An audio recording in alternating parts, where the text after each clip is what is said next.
is Juliana. I'm 36 years old and I'm Brazilian. I've been an art educator for 15 years and a language tutor since 2017. I started working with Italki last year in February 2020. And since the beginning, I wanted to combine my experience as an art educator with language tutoring. Um, I always believed that language is a great tool and a gate to access other cultures and to interpret other cultures as well. So today I'm going to be sharing with you my experience as a language tutor and how I create lessons that are more than just a language lesson. But first, I believe I have to tell you a little bit about my experience as a language learner and as an art educator. As a language learner, you can tell that I'm not an English native speaker. I'm Brazilian. I speak Brazilian Portuguese. So I started learning English when I was 10 years old. I used to live in Manaus, which is a city in the middle of the Amazon. Great childhood. Well, maybe that's why I'm here in between trees to talk to you about my experience as a language tutor. But anyway, I used to go twice a week to this language center. And the methodology was very traditional. We're talking about the 90s here, no internet yet. So I used to go there twice a week, learn grammar, vocabulary, talk to my teacher, talk to to the other students, but that was it. I didn't have any other chance to meet other people to speak the language. And I was a very shy child. So it took me a while, maybe a decade, to be able to speak fluently. Because when I was growing up, I didn't have anyone to talk about the things I wanted to talk. You know, at the language center, I was learning vocabulary for like daily activities. I didn't have anyone to learn the vocabulary and to talk about art or music, you know, the things that I was interested as a teenager, especially.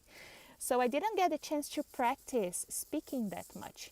It was only when I started traveling in my 20s that maybe the situation also pushed me to forget about the shyness and become this person right now that can speak to pretty much anyone and to actually produce language. So I was lacking vocabulary and friends with the same interests, so I could, develop the language and go beyond the daily activities and talk about my day and things like that. So I do believe that nowadays with the internet and a platform like Italki, it's just something great. I mean, you can connect to people across the globe, and speak about things that you find interesting and the other person finds interesting, and you can gain and learn more language as you go. It's just the best of both worlds, getting in touch with a new culture and learning a new skill, a new language. And so that was my experience as a language learner, So it was only when I was almost in my 30s that I moved abroad, and I moved to Asia, and I lived there for 6 years on my own, very adventurous, that I was surrounded by, people from other cultures and other languages that could communicate only in English. So I think that's why I became fluent. I think it would be very hard for me to just stay in Brazil and, go to school maybe twice a week, speak a little bit. It's not an immersive, situation, so it's harder. When you have a platform like Italki that you can pick a different person every day to speak the language, you can become fluent pretty quickly if you study hard. And anyway, then I went to university. I studied visual arts. And when I finished university, I didn't want to be an artist. I always liked theory or history. So I became an art educator. I started working in museums and art institutions in São Paulo, and the job was just great. I mean, a dream come true for someone like me who really love books and love reading. So this is how it goes. Before the exhibition um, before it opens, we have to study maybe 2 months or 3 months about the artwork, about the artist, and pretty much about everything related to that time period. So you study history, geography, philosophy, literature, music, politics, anthropology, sociology, pretty much everything, because everything is related. And when you talk about art, you don't talk just about the picture, the painting or the sculpture. You talk about everything that combined made the artist create that specific piece. And it was great. So after the research part, we would open the exhibition and then we would have the public coming to talk to us. And we call it visit. So it's different from that stereotype of the guide who will just show you some information, just tell you like, this art piece, this artist. We go beyond because we really want the public to engage and to speak up. So we would just, ask them important questions, and then based on their answers, we would give more information and we would discuss that specific topic that they brought up. So it was really great. You develop some great skills, especially as a listener, because you really have to pay attention to what the person is bringing to you, And sometimes these conversations, they just take you to unexpected places, and it's very fun and interesting. Also, you get to know people from, every kind of background, and it's just an interesting experience. So when I started working as a language tutor, especially for italki, I saw myself in the situation that I had so much freedom. I could create any kind of lesson I wanted. Of course, based on what the student wanted to, obviously. So most of my students are on intermediate or advanced levels. And when they come to me, I always remember my own struggles as a language learner. I remember that time when I didn't have anyone to talk to and I didn't have anyone to share my interests with. And it took me so long to go from one level to the next just because I couldn't really practice speaking or produce language. So I developed 6 steps of how can you create a lesson that can be more than just a language lesson. A lesson that you can not just, speak the language and learn the language, but you can expand this to other subjects and to gain more perspective of the culture attached to that language. So because I'm Brazilian, I decided to focus my lessons on Brazilian culture because it's also my field. So when I started talking to my first students, I realized that they didn't know that much about Brazil besides the stereotypical carnival, samba, football situation. So I was like, what? We have so much more, and they are unaware of that. Like, just because sometimes you don't even know where to start when you're studying, learning about a different culture. So since that's my field, culture, and especially Brazilian culture and history and art history, I decided that I should introduce these subjects to my students with the language tutoring. So I often organize the lessons in topics. Culture, it's complicated, so you do have to have some kind of an organization.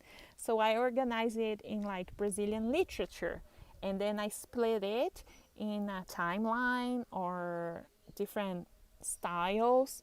I do the same with Brazilian art.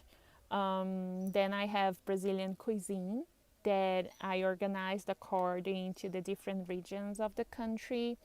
Brazilian history and politics is starting in the colonization period, and then the monarchy. We had a monarchy in Brazil. Did you know that? Yeah. Monarchy, and then republic, and then the dictatorship, and then republic again. So that makes me like understand a little bit how will I approach each one of these subjects, and how can I can create lessons that are not too confusing, because it's easy for you to get lost in all of those things and information. And so before I start planning the lessons, I follow like this 6 steps guide. Let's start. So the first step would be to outline your students' goals. And how do I do that? With a simple interview on our first lesson with a new student.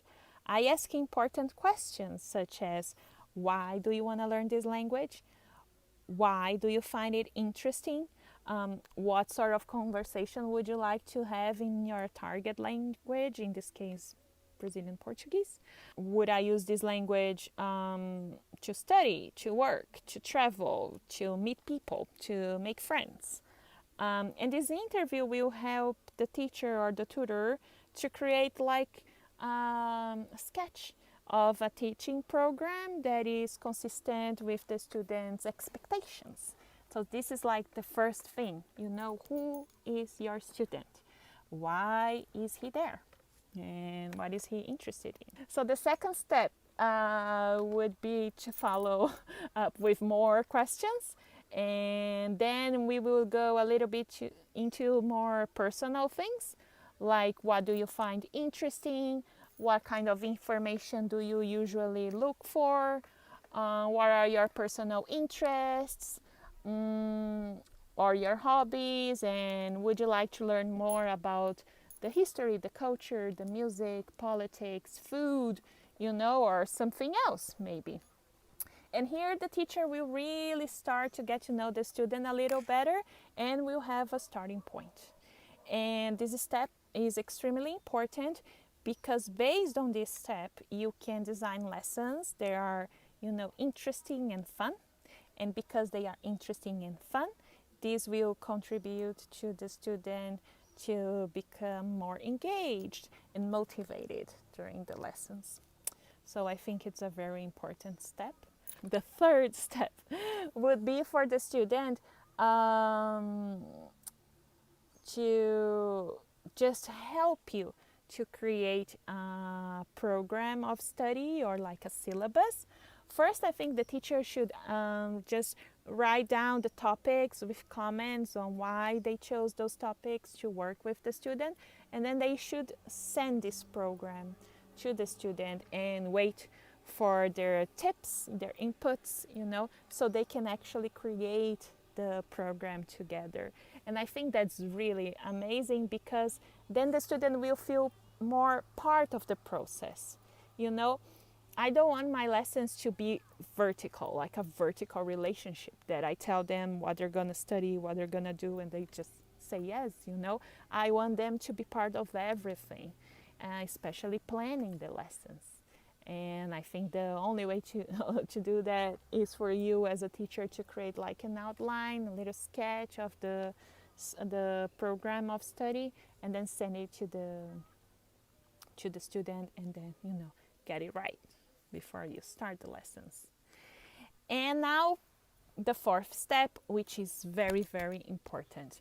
This is specifically for the teachers and the tutors, which is to study, do your research. I think we have a great responsibility here when you are giving more than just a language lesson, which is to find reliable information sources. Check the facts, find websites that you can trust, books that you can trust, information that you can trust, because you're introducing your culture, introducing your history to someone. You should do it right, so you really should go and do your research and double check the facts, before you teach that topic to a student. Remember that when someone is starting to learn a language, maybe they don't have the skills or they don't know like where to look for this information, like which websites or newspapers they can trust. So you have this responsibility to help them to find the right thing and to do the right thing. It's very hard for a student who is just starting to learn to find information on his own. So you should help them with that. So as a teacher or a tutor, you should study and research before you make a presentation.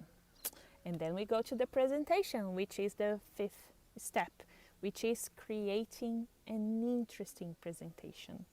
I do believe that a well thought presentation just works wonders. I'm an artist and I'm an art educator, so aesthetic is really important.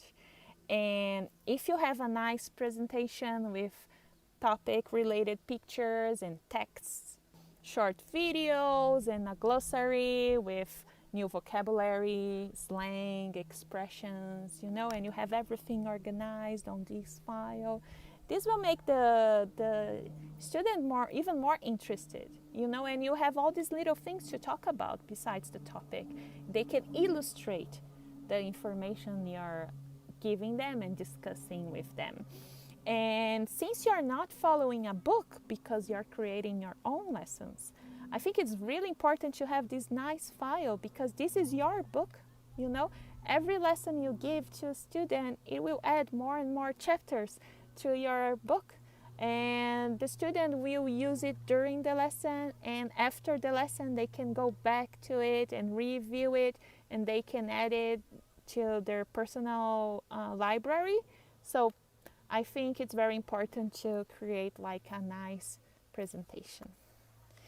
And then the sixth step, it's a tip from me to you and from me to myself, which is to listen. Remember to listen, because this is not just teaching language. You're teaching about your culture, about your history, And sometimes as a teacher or a tutor, you can get very excited because it's part of who you are. So you get excited when you're talking about it. And sometimes you can end up talking more than the student, and you shouldn't do that. They should be allowed to have space to speak up and give their opinions and take as long as they need, to elaborate on their heads before they speak. So calm down, take a deep breath, listen, and then reply.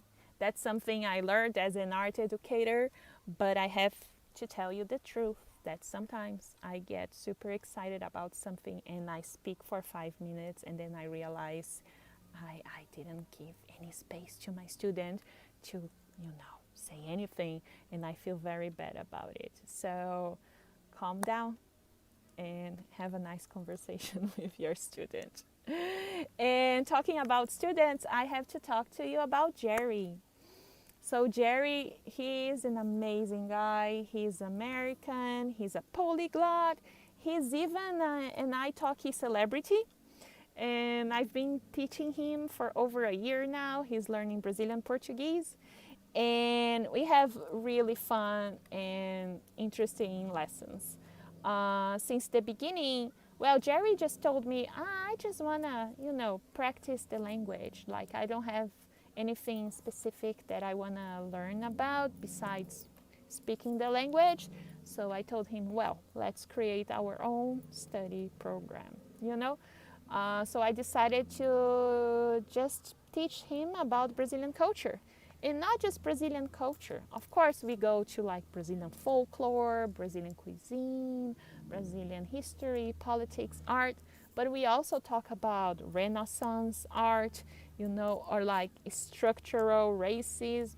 We go to very deep, complex topics because Jerry's level allows it. And, he's not scared of difficult conversations.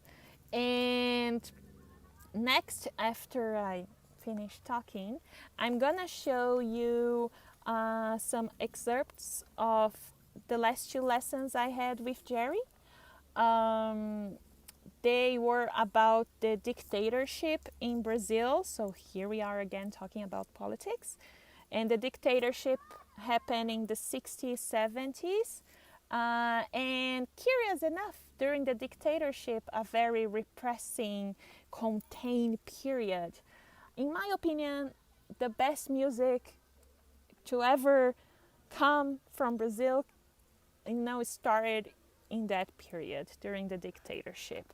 So I picked 3 musical movements. They are very different. They are related, but they are different. It's like we have like a polarized society.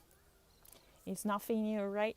So half of it is like pro-government or not interested in politics at all, and the other half is very into protest, and talking about the issues they had with the dictatorship. So we had a 2 90 minutes lessons, and they were great. So I picked a few parts of the lessons to show you how you can talk about things like those while practicing the language and adding more vocabulary and keeping your student interested. So thank you so much. I see you next time and enjoy the videos. Bye bye. As das músicas eram sempre de corações partidos, pessoas sofrendo por relacionamentos que não deram certo. Era uma coisa mais triste, dramática. De música de qualidade. Certo? Antes da bossa nova, as pessoas não sabiam muito bem o que acontecia no Brasil. Foi a bossa nova que começou a introduzir o Brasil para o resto do mundo como uma potência cultural. Certo? Claro. Aquela música Garota de Ipanema. Oh, Garota de Ipanema. Sim. É bossa nova? É bossa nova. E ela é uma das músicas mais gravadas do mundo até hoje. Certo?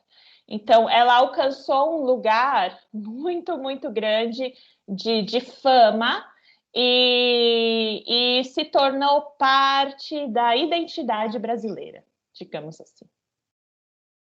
Certo? Claro, existem várias outras músicas da Bossa Nova que são famosas, mas eu realmente acho que Garota de Ipanema é a mais famosa do mundo. Eu selecionei uma música que junta as 3 pessoas mais importantes da Bossa Nova. O Tom Jobim compôs a música, o Vinícius de Moraes a letra e o... Certo?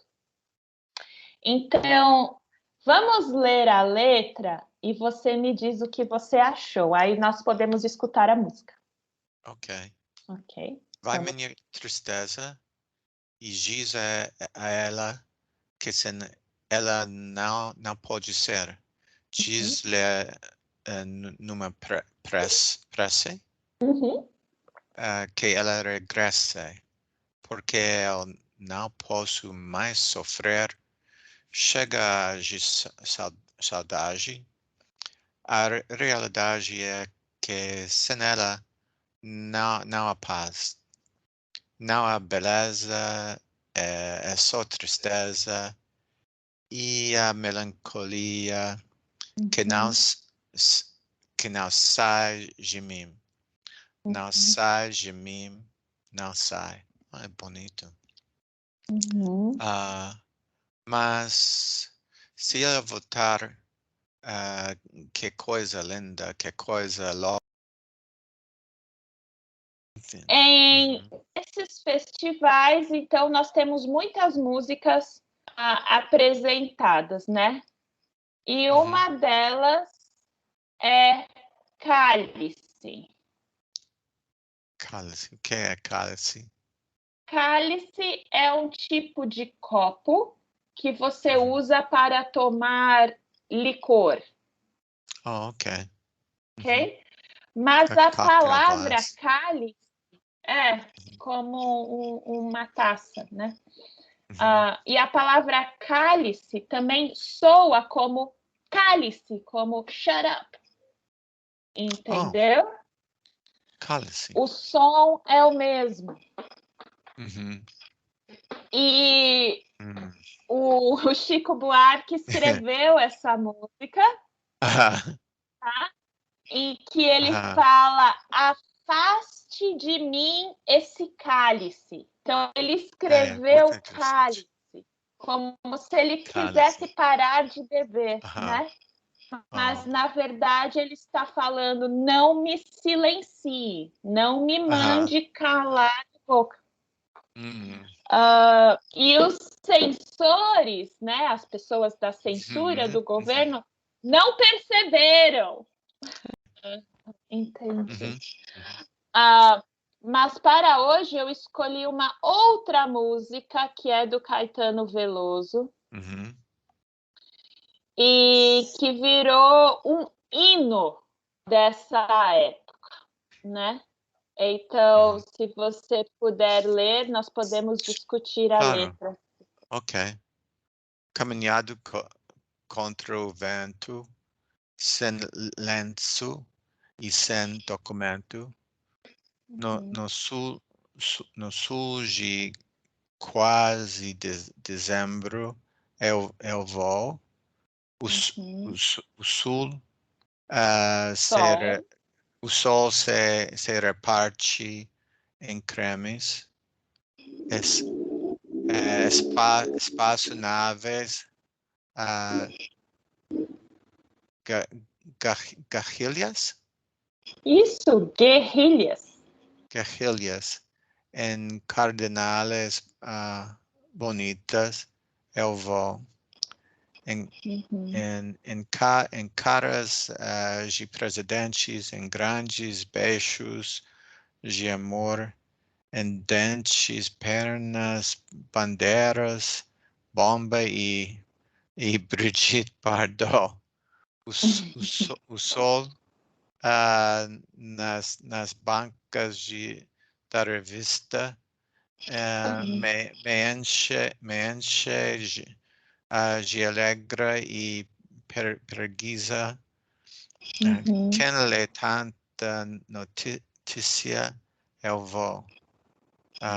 Por entre fotos e nomes, os olhos cheios de cores e peito cheio de amores, vals. Eu vou.